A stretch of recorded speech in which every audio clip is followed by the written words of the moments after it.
நடிகர் திரு Jensen sorry நடிகர் திரு Jensen Periyasamy நடிகர் திரு ஜென்சன் திவாகர் அவர்களை மேடைக்கு அழைக்கிறோம். லப்பர் பத்தில் இவர் நம்ம பார்த்துருப்போம். லப்பர் பத்தில் நிறைய சர்ப்ரைஸ் பேக்கேஜஸ் இருந்தது. அதில் இவர் முக்கியமான ஒன்று இல்லையா?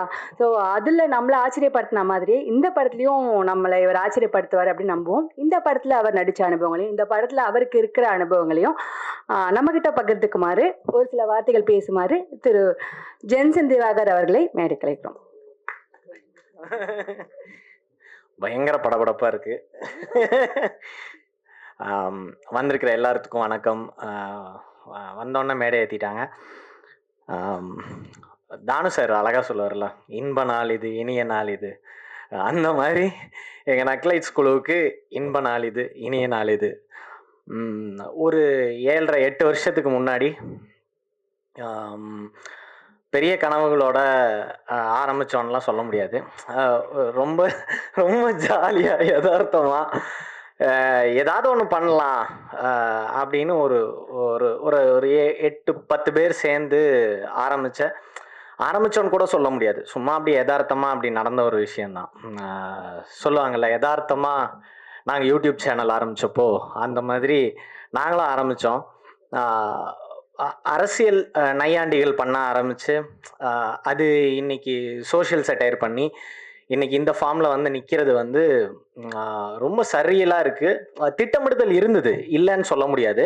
ஆனால் ஆரம்ப காலத்தில் எங்களுக்கு அந்த திட்டமிடுதல் இருந்ததான்னா தெரில. ஒரு மாதிரி நாங்கள் இன்ஃபேக்ட் வந்து இந்த படத்தோட ஃபஸ்ட்டு ஒரு ஆரம்ப கால வெர்ஷனுக்கு ஏடியா நான் போய் வாய்ப்பு கேட்டுட்டேன் பிரசன்னா கிட்ட, அருண் மூலமாக.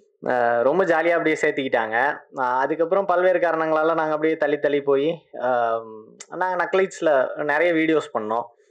அப்போது ஏடியா இருக்கணுமா, நடிகனாக இருக்கணுமா அப்படின்னு ஒரு நாள் ராஜேஷ் என்னை வந்து கூப்பிட்டு பேசினார், என்னையும் அருணையும்.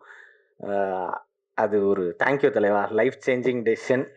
இல்லைன்னா நான் என்ன இருப்பேன்னே தெரில. ஒரு உருப்படாத ஏடியா இருந்து அதையும் சரியாக பண்ணாமல் என்ன இருப்பேன்னு தெரியாது. நான் வந்து நக்லைட்ஸில் கொஞ்சம் வருஷம் இருந்தேன். அதுக்கப்புறம் ஆன் அண்ட் ஆஃபாக வெளியே போயிட்டு உள்ளே வந்துட்டு, ஆனால் எல்லா இடத்துலையும் இப்போ இன்னைக்கு ஓரளவுக்கு இப்போ ஒரு ஆவரேஜான ஒரு ஆக்டராக வந்து லேண்ட் ஆகியிருக்கேன் சினிமாலன்னா அதுக்கு மிக முக்கியமான காரணம் என்னோட மென்டார் பிரசன்னா தான். அவரோட எல்லா அடிப்படைகளையும் எடுத்துக்கிட்டு நான் வேலை செஞ்சது மட்டுமே தான் இன்னைக்கு நான் இங்கே நிற்கிறதுக்கான காரணம். அதுக்கு வந்து ரொம்ப நன்றிண்ணா. எங்கள் டீம் சுஜித் ஆகட்டும், கண்ணன் ஆகட்டும், நாங்கள் எல்லாம் கிட்டத்தட்ட நிவி ஆகட்டும், நாங்கள் எல்லாரும் கிட்டத்தட்ட ஒரே காலகட்டத்தில் எங்களோட கெரியர் ஆரம்பித்தோம். இன்னைக்கு இங்கே நாங்கள் பிளேஸ் ஆகிருக்கிறது வந்து ரொம்ப ரொம்ப மகிழ்ச்சியான ஒரு